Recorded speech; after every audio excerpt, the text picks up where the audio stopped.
Yo, what's up mga kaibigan? Nalina tayo magkwentuhan. February 7, 2023 laban sa OKC Thunder ang petsa na mabasag ni LeBron James ang all-time scoring record sa NBA ni Kareem Abdul-Jabbar. Isang record na tila ba untouchable noon. At simula nito, bawat game nga ni LeBron ay siniset na niya ang kanyang sariling scoring record, including nang maabot niya ang 40,000 point mark noong March 2, 2024 laban sa then defending champion sa Denver Nuggets. Well, si LeBron James nga mga kaibigan ay malapit na sa 50,000 point mark kapag pinagsabay mo ang regular season and playoff points. Si LeBron ay currently may 48,636 points kapag pinagsabay natin ang playoffs and regular season. So in total, ang kailangan niya pa nga na gawin ay 1,364 points. And last season nga mga kaibigan ay nagtala siya ng 1,964 points. So talagang abot kamay nga ito mga kaibigan. Sa last 5 seasons, si LeBron ay naglalaro ng average of 58 games. Kaya naman sabihin na natin na maglaro siya ng 58 games next season,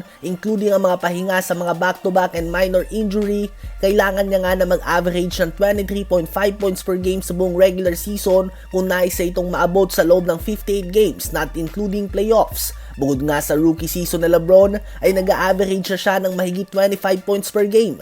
21 straight seasons na nga siya mga kaibigan na gumagawa ng mahigit sa 25 points per game, kaya naman malakas talaga ang tsansa na maging siya ang kauna-unahang player sa kasaysayan ng NBA na makaabot sa 50,000 points next season. Kung maiiwasan niya nga mga injury, ay halos tiyak lang bago siya mag-retire ay makakamtan niya ang record na ito dahil may kontrata pa nga si LeBron hanggang sa 2026-2027 NBA season. Kayo ba mga kaibigan, sa palagay nyo ba ay magagawa na ito ni LeBron sa susunod na season?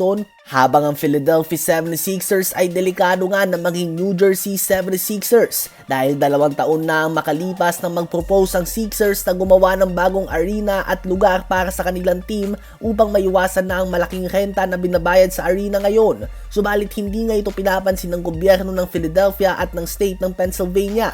Kaya naman ayon sa spokesperson nga ng Sixers ay posibleng lumipat sila sa New Jersey kung saan handa ito natanggapin ang kanilang proposal at posible silang lumipat dito kapag tapos na ang kanilang kontrata sa Wells Fargo Center matapos ang 2030-2031 NBA season.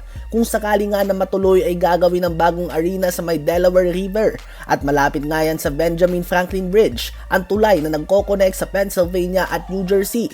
So kung hindi nga aaksyon ng Philadelphia mga kaibigan, ay posibleng mawalan ng kanilang syudad ng NBA team at malaking kawalan ito para sa kanilang ekonomiya. At kung sakali naman na matuloy ito, ay hindi din natin tiyak kung kamusta ba ang magiging fans sa bagong arena ng Sixers na malayo sa sentro ng New Jersey at sa mga original Sixers fans sa Philadelphia. Ano ba masasabi nyo tungkol dito?